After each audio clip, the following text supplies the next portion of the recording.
ಇವತ್ತು ಬನ್ನೂರಿನ ಹೃದಯ ಭಾಗದಲ್ಲಿರ್ತಕ್ಕಂಥ sub registrar office ಅಥವಾ ಉಪನೋಂದಣಾ ಕಚೇರಿ ಏನು ಹೇಳ್ತೀವಿ ಅಲ್ಲಿ ಒಂದು ಸುದ್ದಿಯನ್ನ ಮಾಡ್ತಾ ಇದ್ದೇವೆ ಅಥವಾ ಸರ್ಕಾರಕ್ಕೆ ಮತ್ತು ಇಲಾಖೆಗೆ ಆಗ್ರಹವನ್ನ ಮಾಡ್ತಾ ಇದ್ದೇವೆ.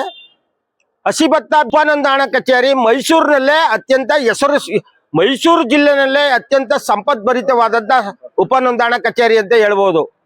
ಈ ಒಂದು ಕಚೇರಿ ಸುಮಾರು 70 ರಿಂದ 80 ವರ್ಷಗಳ ಹಳೆಯದಾಗಿದ್ದು ಇಲ್ಲಿ ಸಾರ್ವಜನಿಕರ ರೈತರ ಕಡತಗಳು ಏನಿದಾವೆ ಅದು ಮಳೆ ಬಂದಾಗ ಅಥವಾ ಶಿಥಿಲವಾದಂತ ಕಟ್ಟಡದಲ್ಲಿ ನಮ್ಮೆಲ್ಲ ಸಾರ್ವಜನಿಕರ ಕಡತಗಳು ಹಾಳಾಗುವ ಸ್ಥಿತಿಯಲ್ಲಿ ಯಾವುದೇ ಮೀನಾಮೇಷ ಎಳ್ಸಂಗಿಲ್ಲ. ಆ ಮಟ್ಟದ ಒಂದು ಕಟ್ಟಡ ತೊಂದರೆಯಲ್ಲಿದೆ. ಇದಕ್ಕೆ ಸಂಬಂಧಪಟ್ಟಂಗೆ ಸರ್ಕಾರದಿಂದ ಹಣ ಕೂಡ ಬಿಡುಗಡೆ ಆಗಿದೆ ಅಥವಾ PW ಅವ್ರಿಗೆ ಹೊಸ ಕಟ್ಟಡವನ್ನ ನಿರ್ಮಾಣ ಮಾಡ್ಲಿಕ್ಕೂ ಕೂಡ ಒಂದು ಅನುಕೂಲ ಆಗಿದೆ ಅಂತೇಳಿ ನಮ್ಗೆ ಸುದ್ದಿಯಲ್ಲಿದೆ ಮೌಖಿಕವಾಗಿ.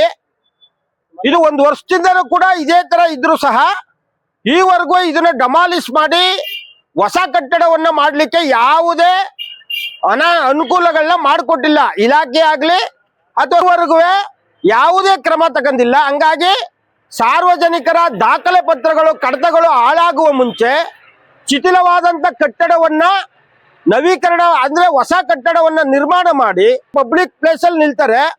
ಇದು ಕಮ್ಮಿ ಅಂದ್ರೆ 30 ಕುಂಟೆ ಜಾಗ ಇದೆ, 1 ಎಕರೆ 30 ಕುಂಟೆ ಹತ್ತತ್ರ ಜಾಗ ಇದೆ.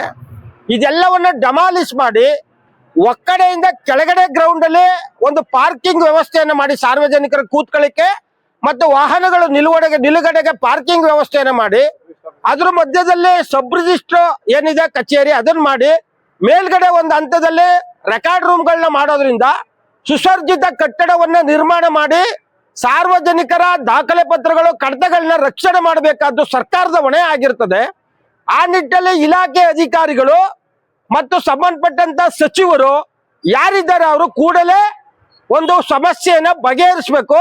ಮತ್ತೆ ಹೊಸ ಒಂದು ಕಟ್ಟಡವನ್ನ ನಿರ್ಮಾಣ ಮಾಡಿ ಸಾರ್ವಜನಿಕರ ದಾಖಲೆ ಪತ್ರಗಳನ್ನ ಒಂದು ಸುಸರ್ಜಿತವಾಗಿ ಇಡುವಂತ ಒಂದು ವ್ಯವಸ್ಥೆ ಆಗ್ಬೇಕು. ಒಂದು ರೆಕಾರ್ಡ್ ರೂಮಿನ ಸುಸಜ್ಜತೆ ಆಗ್ಬೇಕು, ಕಂಪ್ಯೂಟರ್ಕರಣ ಆಗ್ಬೇಕು ಮತ್ತು ಸಾರ್ವಜನಿಕರು ಕೂತ್ಕೊಳ್ಳಿಕ್ಕೆ ತಂಗುದಾಣ ಏನಿರ್ತದೆ ಅಥವಾ ನೆಲಮಾಳಿಗೆ ಅದು ಪ್ರಯಾಣಿಕರ ವಾಹನ ನಿಲುಗಡೆಗೆ ತಂಗುದಾಣಕ್ಕೆ ಮತ್ತು ಸಾರ್ವಜನಿಕರ ಕೂತ್ಕೊಳ್ಳಿಕ್ಕೆ ನೆಳ್ಳಾದಂತ ಒಂದು ಸುಸರ್ಜಿತ ಕಟ್ಟಡ ಆಗಿ ಕಾರ್ಯನಿರ್ವಹಿಸಬೇಕು ಅಂತೇಳಿ ನಾವು ಸರ್ಕಾರದ ಮೇಲೆ ಒತ್ತಡವನ್ನ ಹಾಕ್ತಾ ಇದ್ದೇವೆ. ಕೂಡಲೇ ಏನು ಹಣ ಬಿಡುಗಡೆ ಆಗಿದೆ ಅಂತ ಮೌಖಿಕವಾಗಿ ಹೇಳ್ತಾ ಇದ್ದಾರೆ, ಆ ಹಣವನ್ನ ಸರಿಯಾದ ಸಮಯದಲ್ಲಿ ಬಳಕೆ ಮಾಡಿ ಹೊಸ ಕಟ್ಟಡವನ್ನ ನಿರ್ಮಾಣ ಮಾಡಿ ಸಾರ್ವಜನಿಕರಿಗೆ ಅನುಕೂಲ ಮಾಡಿಕೊಡ್ಬೇಕು. ಈ ಭಾಗದ ಎಲ್ಲ ಸಂಬಂಧಿಸಿದ ಎಲ್ಲ ಕಡತಗಳನ್ನ ರಕ್ಷಣೆ ಮಾಡೋದ್ರ ಜೊತೆಗೆ ಸಾರ್ವಜನಿಕರಿಗೆ ಅನುಕೂಲವನ್ನ ಮಾಡಿಕೊಡ್ಬೇಕು ಅಂತೇಳಿ ನಾವು ಸರ್ಕಾರಕ್ಕೆ, ಸಚಿವರಿಗೆ, ಇಲಾಖೆ ಅಧಿಕಾರಿಗಳಿಗೆ ಆಗ್ರಹವನ್ನ ಮಾಡ್ತಾ ಇದ್ದೇವೆ. ಎಲ್ಲ ಸಾರ್ವಜನಿಕರ ಪರವಾಗಿ ಕರ್ನಾಟಕ ರಾಜ್ಯ ರೈತ ಸಂಘ ಮೂಲ ಸಂಘಟನೆ ಬನ್ನೂರು ನಾರಾಯಣ್ ಮೈಸೂರು ಜಿಲ್ಲಾಧ್ಯಕ್ಷರು ನಮ್ಮ ಶಿವರಾಮು ಮತ್ತು ಇಲ್ಲೆಲ್ಲ ಈ ಭಾಗದ ಈ ಹೋಬಳಿಯ ಅಥವಾ ಈ ಸಂಬಂಧಪಟ್ಟ ಎಲ್ಲ ನಾಗರಿಕ ಬಂಧುಗಳ ಜೊತೆಯಲ್ಲಿ ಸಾರ್ವಜನಿಕರ ಬಂಧುಗಳ ಜೊತೆಯಲ್ಲಿ ಆಗ್ರಹವನ್ನ ಮಾಡ್ತಾ ಇದ್ದೇನೆ.